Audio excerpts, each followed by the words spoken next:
अस्सलाम वालेकुम स्टूडेंट्स, क्या हाल चाल है? कैसे हैं आप लोग? आज आपको वेलकम करता हूं शाह ग्रुप एजुकेशनल चैनल पे। अगर आपने अभी तक हमारा चैनल सब्सक्राइब नहीं किया है शाह ग्रुप एजुकेशनल चैनल, तो please do subscribe our YouTube channel. आज के दिन हम क्या करने वाले हैं? आज के दिन हम class 10th chemistry, environmental chemistry part 2, जिसके अंदर हम वाटर के बारे में डिस्कशन कर रहे हैं, हम वो चैप्टर स्टार्ट कर रहे हैं। इस चैप्टर का नंबर है chapter number 6 according to text book. और आज के दिन हम इस चैप्टर की थर्ड वीडियो रिकॉर्ड कर रहे हैं। आज के दिन हम बात करेंगे वाटर पोल्यूटेंट्स के बारे में।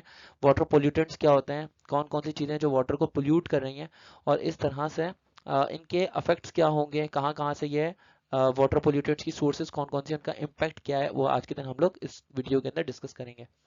तो चलिए शुरू करते हैं। वाटर पोल्यूटेंट्स के बारे में बात करते हैं। The polluting of water bodies. Water bodies क्या होती है? वाटर बॉडीज वो जगहें हैं जहाँ पर पानी मौजूद है। वाटर बॉडीज जैसे कि ओशियन है, ओशियन जो है वो वाटर बॉडी कहलाएगा। या सी, समंदर। ओशियन या ओशियन छोटे समंदर को बोलते हैं, सी बड़े समंदर को बोलते हैं। तो ये सब है वाटर बॉडीज, ठीक है ना। इस तरह से लेक्स की बात कर ले तो लेक्स भी वाटर बॉडीज है, रिवर्स भी वाटर बॉडीज हैं, नहरें हो गए या दरिया हो गए या झीलें हो गई, ये सब वाटर बॉडीज हैं। ग्राउंड वाटर भी वाटर बॉडी है, ठीक है ना। तो इन वाटर बॉडीज का पोल्यूट होना ये कहलाता है वाटर पोल्यूशन। यानी कि ओशियन का पोल्यूट होना, समंदर का, छोटे समंदर का, बड़े समंदर का, झीलों का, दरियाओं का, या ग्राउंड वाटर के पानी का पोल्यूट होना, ये चीज़ कहलाती है बेसिकली वाटर पोल्यूशन, ठीक है ना। अब ये वाटर पोल्यूशन है, और वाटर पोल्यूशन के अंदर हम क्या बोल रहे हैं कि पोल्यूटेंट्स या तो डायरेक्टली या इनडायरेक्टली डंप किए जाते हैं वाटर बॉडीज के अंदर। पोल्यूटेंट्स क्या चीज़ होते हैं? पोल्यूटेंट्स वो चीज़ें हैं जो कि हमारे वाटर बॉडीज को पोल्यूट कर रही हैं, डायरेक्टली पोल्यूट कर रही हैं, इनडायरेक्टली पोल्यूट कर रही हैं, ठीक है ना। पोल्यूटेंट्स को हम क्या करते हैं? विदाउट प्रॉपर ट्रीटमेंट उनके अंदर से डेंजरस सब्सटेंसेस को निकाले बगैर, उनके अंदर से जो खतरनाक चीज़ें, उनके अंदर जो पोल्यूटेंट्स के अंदर खतरनाक चीज़ें, उनको उसको खतरनाक चीज़ों से हटाए बगैर हम क्या करते हैं? उन पोल्यूटेंट्स को पानी के अंदर डाल देते हैं। यानी कि जो इंडस्ट्री का वेस्ट होता है, या आप ये समझ लें इंडस्ट्री का वेस्ट हो गया, या एग्रीकल्चरल वेस्ट हो गया, हाउस होल्ड वेस्ट हो गया, ये सारा का सारा वेस्ट हम लोग डंप कर देते हैं समंदर के पानी के अंदर या दरियाओं के अंदर या झीलों के अंदर, जिसकी वजह से वाटर पोल्यूशन होती है, ठीक है। तो आइए जरा इन सबको डिस्कस करते हैं। सबसे पहले हम बात करते हैं इंडस्ट्रियल वेस्ट की। इंडस्ट्रियल वेस्ट यानी इंडस्ट्रीज के अंदर से जो केमिकल्स निकल रहे हैं, वो या दूसरा जो वेस्टेज निकल रहा है वो आ रहा है इंडस्ट्रियल वेस्ट के अंदर। तो आगे बात करते हैं, यहाँ पे क्या लिखा हुआ है? Industrial units. इंडस्ट्रियल यूनिट्स ये जो फैक्ट्रीज हैं या जो इंडस्ट्रीज हैं, are erected to create the needed substances. ये क्या कर रही हैं बेसिकली? केमिकल्स हो गए, या टेक्सटाइल हो गया, टेक्सटाइल यानी कि टेक्सटाइल इंडस्ट्री के अंदर जो वेस्ट होता है, या लेदर की जो प्रोडक्ट्स हैं, लेदर प्रोडक्ट्स के अंदर जो वेस्ट निकलता है, पेपर प्रोडक्ट के अंदर जो पेपर बनाने में जो वेस्ट निकलता है, प्लास्टिक आइटम्स या पेट्रोकेमिकल्स या रबर आइटम्स बनाते बनाते हुए जब हम इनको कमर्शियल स्केल पे बनाते हैं, तो कमर्शियल स्केल बनाते हुए इनके अंदर से क्या निकलता है? इनके अंदर से वेस्टेज निकलता है। तो सारे के सारे इंडस्ट्रियल यूनिट्स जो हैं, सारे के सारे इंडस्ट्रियल यूनिट्स, सैडली बड़े अफसोस के साथ कहना पड़ रहा है कि ये सारे इंडस्ट्रियल यूनिट्स अपना वेस्ट, अपना जितना भी वेस्टेज है वो रिलीज कर देते हैं, चाहे फिर वो केमिकल्स हो या चाहे सॉलिड मटेरियल्स हो। इन सबको या तो रिलीज कर देते हैं, वेस्ट कर देते हैं, डाल देते हैं, डंप कर देते हैं ओपन लैंड के अंदर, जमीन के ऊपर खाली जगह के ऊपर डाल देते हैं, या फिर क्या कर देते हैं? पानी के अंदर डाल देते हैं, वाटर वेस्ट के अंदर डाल देते हैं, जिसकी वजह से ये जो हमारा पानी है ये वाटर कॉन्टामिनेट हो जाता है, यानी वाटर ये इम्प्योर हो जाता है, खराब हो जाता है, सही ना। इसकी वजह से क्या होता है? इंडस्ट्रियल वेस्ट की वजह से वाटर की जो क्वालिटी है वो डिग्रेड होती है, यानी कि वाटर की क्वालिटी खराब होती है। उसके बाद पानी के अंदर मौजूद जो ऑक्सीजन है, वाटर के अंदर ऑक्सीजन होता है, आपको पता है H2O के अंदर ऑक्सीजन है, तो वो डिजोल्व्ड ऑक्सीजन क्या करता है? इन वेस्ट के साथ में रिएक्ट करता रहता है, जिसकी वजह से ऑक्सीजन की अमाउंट, डिजोल्व ऑक्सीजन की अमाउंट क्या होती रहती है? कम होती रहती है। अब जब डिजोल्व ऑक्सीजन की अमाउंट कम होती रहेगी, तो इक्वेटिक लाइफ पे बड़ा बुरा असर पड़ता है। इक्वेटिक लाइफ पे यानी मछलियों की जिंदगी में, पानी में रहने वाले जितने भी जानवर हैं, जो मछलियां हैं, केकड़े वगैरह हैं, उनकी लाइफ में क्या पड़ता है? बहुत बुरा असर पड़ता है, क्योंकि फिर उनको ऑक्सीजन नहीं मिलेगी ना, उनको ऑक्सीजन कम मिलेगी, क्योंकि पानी के अंदर मौजूद जो ऑक्सीजन है वो क्या होती जा रही है? डिग्रेड होती जाती है, खराब होती जाती है, खत्म होती जाती है। तो पानी के अंदर मौजूद मछलियों को ठीक से ऑक्सीजन मिल नहीं पाती, जिससे इकोसिस्टम मुतासिर होता है।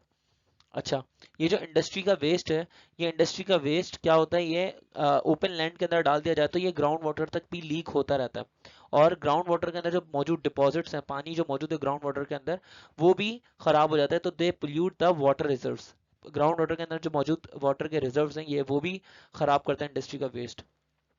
अब जब ये ग्राउंड वाटर ह्यूमंस इनटेक करेंगे यानी कि इंसान यूज करेंगे ये ग्राउंड वाटर, तो उसकी वजह से बहुत सारी बीमारियां हो जाएंगी इंसानों को, जिसमें कैंसर और गैस्ट्रोइंटेरिटिस भी शामिल है, यानी कि गैस से होने वाली बीमारियां या कैंसर से होने वाली बीमारियां भी शामिल हैं। ठीक है। अब जब ग्राउंड वाटर के अंदर ये सारे आप ग्राउंड वाटर का पानी खतरनाक होगा, मतलब क्यों खतरनाक हो रहा है, वो इसलिए खतरनाक हो रहा है क्योंकि इंडस्ट्री के अंदर से जो हैवी मेटल्स हैं उसका वेस्ट जा रहा है। इंडस्ट्री का वेस्ट है, इंडस्ट्री के वेस्ट में हैवी मेटल्स भी शामिल हो सकते हैं। इंडस्ट्री के वेस्ट में हैवी मेटल्स जैसे कि कैडमियम शामिल हो सकता है, लेड शामिल हो सकता है, सीसा जिसको बोलते हैं, मरकरी शामिल हो सकता है, या आर्सेनिक शामिल हो सकता है। ये सारे के सारे इंसानों के लिए बड़े खतरनाक है, इंसान की सेहत के लिए बड़े खतरनाक है। तो अगर ये सारे के सारे मेटल्स, कैडमियम हो गया, लेड हो गया या मरकरी हो गया, अगर ये सारे के सारे मेटल्स जो हैं, हैवी मेटल्स, ये सारे ग्राउंड वाटर के साथ या पानी के साथ में मिक्स हो जाएंगे, तो इससे बड़े नुकसानात होंगे। जिसमें से अगर हम एक्यूट कैडमियम की बात करें, जो एक्यूट कैडमियम है वो पानी के साथ में मिलेगा, और वो पानी हम लोग ड्रिंकिंग पर्पस के लिए यूज करेंगे, तो हमारी बॉडी के अंदर ब्लड प्रेशर एलिवेट होना शुरू हो जाएगा, यानी ब्लड प्रेशर की ज्यादती होना शुरू हो जाएगी। ब्लड प्रेशर कभी बढ़ना शुरू हो जाएगा, कभी कम होगा। रीनल डैमेज हो सकता है, रेड ब्लड सेल्स खत्म हो सकते हैं, रेड ब्लड सेल्स मुतासर हो सकते हैं, किडनी पे फर्क आ सकता है, ठीक है, लीवर पे यानी जिगर पे फर्क आ सकता है, ब्रेन पे, दिमाग पे हमारे फर्क आ सकता है, और सेंट्रल नर्वस सिस्टम पे फर्क आ सकता है। हाउस होल्ड वेस्ट की बात करते हैं। हाउस होल्ड वेस्ट क्या है? हाउस होल्ड वेस्ट यानी कि जो घरों के अंदर हम लोग चीजें यूज करते हैं, चाहे जिसमें डिटर्जेंट हो गया या जिसमें साबुन हो गया, सही ना, या अगर हमने घरों के अंदर अमोनिया यूज करी है, मतलब गिलास साफ करने के लिए अमोनिया का यूज करते हैं, हाउस होल्ड अमोनिया होता है, वो हम लोग यूज करते हैं ग्लिटर्स की फॉर्म के अंदर। ग्लिटर्स एक स्प्रे आता है, वो यूज करते हैं, या मोर्टीन यूज कर लिया, या फिनाइल, हार्पिक, ये सारी चीजें, शैम्पू यूज किया। तो इन सब का जो वेस्ट होता है, इन सब के अंदर से जो झाग निकलता है, वो झाग बेसिकली खत्म नहीं होता, तो वो झाग बरकरार रहता है, और वो माइक्रोबियल एक्टिविटीज उसको खत्म नहीं कर पाती, जिसकी वजह से वो भी वाटर को पोल्यूट करता है। तो यहाँ पे यही सब चीजें लिखी हुई हैं, आइए जरा पढ़ लेते हैं इसको। यहाँ पे लिखा हुआ है कि यूजेज ऑफ डिटर्जेंट, जब हम घरों में डिटर्जेंट्स का यूज करते हैं, यानी कि सर्फ वगैरह का यूज करते हैं, फॉर क्लींजिंग पर्पस, यानी कि धोने के लिए, साफ सफाई के लिए, कपड़ों को धोने के लिए, जब हम डिटर्जेंट्स का यूज करते हैं अपने घरों के अंदर या बिजनेसेस के अंदर, तो ये यूज तो दिन ब दिन बढ़ता ही चला जा रहा है। अब डिटर्जेंट्स जो है वो इसलिए यूज किए जाते हैं क्योंकि डिटर्जेंट्स खारे पानी के साथ में भी स्ट्रॉन्गर क्लिनजिंग एक्टिविटी देते हैं सोप्स के मुकाबले में, यानी कि डिटर्जेंट्स का यूज बढ़ता जा रहा है इसलिए क्योंकि डिटर्जेंट्स गुड क्लिनजिंग एजेंट्स हैं। डिटर्जेंट्स जो हैं वो ज़्यादा झाग बनाते हैं खारे पानी के साथ में, उनकी क्लीनिंग एक्टिविटी ज़्यादा स्ट्रॉन्ग है सोप्स के मुकाबले में। जो डिटर्जेंट्स हैं वो एसिडिक इन्वायरमेंट्स में भी वर्क कर सकते हैं, लेकिन डिटर्जेंट्स का एक सिग्निफिकेंट, एक बड़ा ही इंपॉर्टेंट डिसएडवांटेज है। वो इम्पॉर्टेंट डिसएडवांटेज क्या है ओवर सोप्स, दैट कुछ डिटर्जेंट्स ऐसे हैं जो कि नॉन बायोडिग्रेडेबल होते हैं, यानी कि खुद से कभी डिकम्पोज नहीं हो सकते, या माइक्रो ऑर्गेनिजम्स जैसे कि बैक्टीरिया वगैरह इनको डिकम्पोज नहीं कर सकते हैं। समझ रहा मैं क्या करना चाह रहा हूँ? ये डिटर्जेंट जो है वो नॉन बायोडिग्रेडेबल है, यानी कि ये खुद से ख़त्म नहीं होगा, बैक्टीरिया या माइक्रो ऑर्गेनिजम्स इसको डिकम्पोज नहीं कर पाएंगे, इसको तोड़ नहीं पाएंगे, इसको किल नहीं कर पाएंगे, ख़त्म नहीं कर पाएंगे। तो ये जो डिटर्जेंट्स का जो झाग है, ये पानी के अंदर रहेगा और बहुत लंबे टाइम तक रहेगा, और ये बहुत लंबे टाइम तक जब ये झाग रहेगा तो ये एक्वेटिक लाइफ के लिए पानी को अनसूटेबल बना देगा, यानी कि एक्वेटिक लाइफ, पानी की जो मछलियां वगैरह उनके लिए झाग वाला पानी, डिटर्जेंट्स वाला पानी बिल्कुल भी सूटेबल नहीं रहेगा। अब ये wide wide range of dissolved and suspended pollutants can be found in a domestic sues, यानी कि आप देख सकते हैं कि ये जो स्यूज होता है ना, यानी कि जो निकासी का पानी होता है, उस निकासी के पानी को जब बड़े बड़े आप नालों के अंदर देखेंगे तो वहां पे बहुत सारा आपको ये झाग मिलेगा, जो व्हाइट कलर का झाग होता है, डिटर्जेंट से बना होता है, और उसके अंदर सस्पेंडेड पोल्यूटेंट्स भी मिलेंगे, ठीक है ना। अच्छा, अगर हम बात करते हैं फूड की, जो हम खाना खाते हैं या वेजिटेबल का जो वेस्ट होता है, खाना खाने के बाद जो वेजिटेबल्स का, सब्जियों का जो छिलका होता है, सब्जियों का जो वेस्ट होता है, या रविश चीज़ें होती हैं, बेकार चीज़ें जो होती हैं, या कैंस वगैरह हमारी घरों के अंदर जो होते हैं, या बॉटल्स वगैरह, या केमिकल सोप्स वगैरह, या वॉशिंग पाउडर, या जितने भी आइटम्स हैं हमारे घरों के अंदर जो इस्तेमाल किए जाते हैं, ये सारे के सारे डिजीज कॉज कर सकते हैं, क्योंकि इन सब के अंदर बैक्टीरिया मौजूद होता है, ठीक है। तो ये सारी की सारी चीजें, ये सब चीजें भी वाटर को पोल्यूट कर रही हैं। आगे बढ़ते हैं, एग्रीकल्चरल वेस्ट की बात करते हैं। एग्रीकल्चरल वेस्ट के अंदर हम, जैसे कि अगर हम बात करें कि फर्टिलाइजर्स का यूज, खाद वगैरह का यूज जो है, या पेस्टिसाइड्स का यूज जो है, खाद फर्टिलाइजर जो होता है वो खाद को कहते हैं, और कीड़े मार दवाइयाँ जो होती हैं वो पेस्टिसाइड्स के अंदर, इंसेक्टिसाइड्स के अंदर आती हैं, सही ना। तो फर्टिलाइजर्स का और पेस्टिसाइड्स का यूज बढ़ता चला जा रहा है खेती बाड़ी के अंदर, लेकिन उसकी वजह से वाटर भी कॉन्टेमिनेट हो रहा है। हमारा एग्रीकल्चरल वेस्ट ये बन जाता है, फर्टिलाइजर्स और पेस्टिसाइड्स की वजह से एग्रीकल्चरल वेस्ट प्रोड्यूस होता है। एग्रीकल्चरल वेस्ट की वजह से दो इम्पैक्ट्स होते हैं। सबसे पहले कि इन फर्टिलाइजर के अंदर जो मौजूद केमिकल्स हैं या जो पेस्टिसाइड्स हैं वो ग्राउंड वाटर तक लीक होते हैं बारिशों की वजह से, या जब हम बहुत ज़्यादा खेती बाड़ी करते हैं, इंटेंसिव क्रॉप प्रोडक्शन करते हैं, तो इसकी वजह से ये फर्टिलाइजर्स और पेस्टिसाइड्स में जो मौजूद केमिकल्स हैं ये पानी के साथ साथ लीक होते हुए ग्राउंड वाटर तक पहुंच जाते हैं, यानी कि जो ज़मीन के अंदर मौजूद पानी के रिजर्व्स हैं वहां तक पहुंच जाते हैं। इस प्रोसेस को हम लोग बोलते हैं लीचिंग। अब इस लीचिंग की वजह से जब ये केमिकल्स ग्राउंड वाटर तक पहुंच जाएंगे तो ग्राउंड वाटर कॉन्टेमिनेट हो जाएगा, ग्राउंड वाटर खराब हो जाएगा, ठीक है। अच्छा, अगर बात करें run of from agricultural land which has been treated with fertilizers and pesticides reaches ponds, streams and rivers। यहाँ पे बोल रहे हैं कि ये जो लीचिंग का प्रोसेस होता है, लीचिंग के प्रोसेस के अंदर ये एग्रीकल्चरल लैंड्स के अंदर से ये सारे फर्टिलाइजर्स और पेस्टिसाइड्स ये सारे लीक होते हुए पॉन्ड्स तक यानी तालाबों तक पहुंचते हैं पानी के ही थ्रू, स्ट्रीम्स नहरों तक पहुंचते हैं, रिवर्स तक यानी दरियाओं तक पहुंचते हैं, सही ना। और इसके अंदर मौजूद नाइट्रेट ग्रुप या जो फॉस्फेट ग्रुप है जो इन फर्टिलाइजर के अंदर मौजूद, ये ग्रुप्स हैं, ये सॉल्ट्स मौजूद हैं इस फर्टिलाइजर के अंदर, वो सॉल्ट्स के साथ में मिक्स हो जाते हैं, सॉरी ये पानी के साथ में मिक्स हो जाते हैं, इसलिए वाटर कॉन्टेमिनेट हो जाता है, पानी खराब हो जाता है, इम्प्योर हो जाता है। लेकिन जैसे ही वाटर के अंदर ये सारे सॉल्ट्स पहुंचेंगे, फॉस्फेट पहुंचेगा, नाइट्रेट ग्रुप इस पानी के अंदर पहुंचेगा, तो ये कंपाउंड्स क्या करेंगे, कंपाउंड्स अलगाई अलगाई या इसको अल्जाए बोलते हैं, अल्जाए को डेवलप कर देंगे क्विकली, और ये अल्जाए पानी की सरफेस पे फ्लूट करना शुरू कर देगा।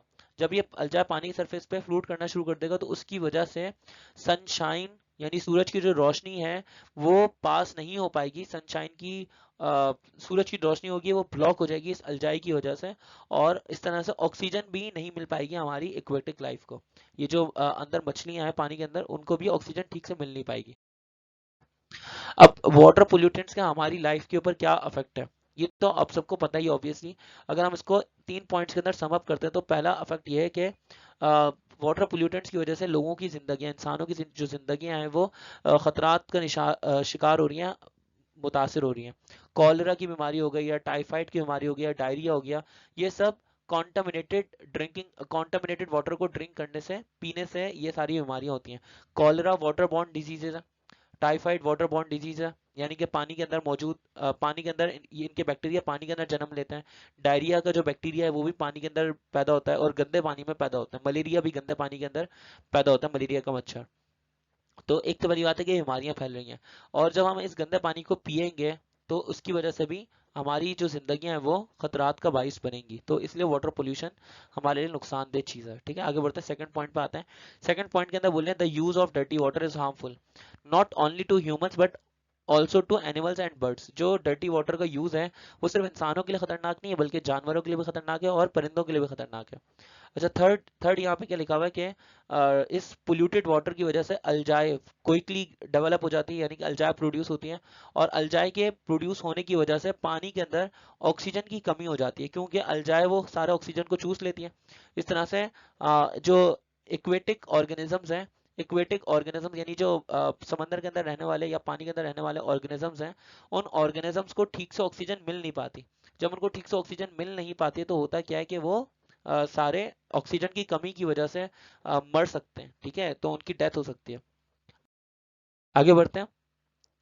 जो यहाँ पे अगर हम बात करेंगे वाटर पोल्यूशन होगी तो वाटर पोल्यूशन की वजह से समंदरी जिंदगी यानी इक्वेटिक लाइफ, समंदर के अंदर मौजूद मछलियों की या दूसरे जानवरों की जो जिंदगी है वो मुतासिर होगी, जिससे एक फूड चेन के अंदर इम्पैक्ट आएगा, फूड चेन का जो लिंक है वो ब्रोक हो जाएगा, ठीक है। अच्छा, उसके बाद बात करते हैं इसकी वजह से क्या होता है कि लेक्स की जो अपीयरेंस है या जो रिवर्स की अपीयरेंस है वो डिग्रेड होती है, वो खराब होती है। अगर पानी, गंदा पानी शामिल होता है अगर लेक्स के अंदर या दरियाओं के अंदर, तो होगा क्या कि वाटर पोल्यूट हो जाएगा। वाटर पोल्यूट होने की वजह से ये लेक्स इतना अच्छे तरीके से अपीयर नहीं होंगी, खूबसूरत नहीं लगेंगी, ठीक है।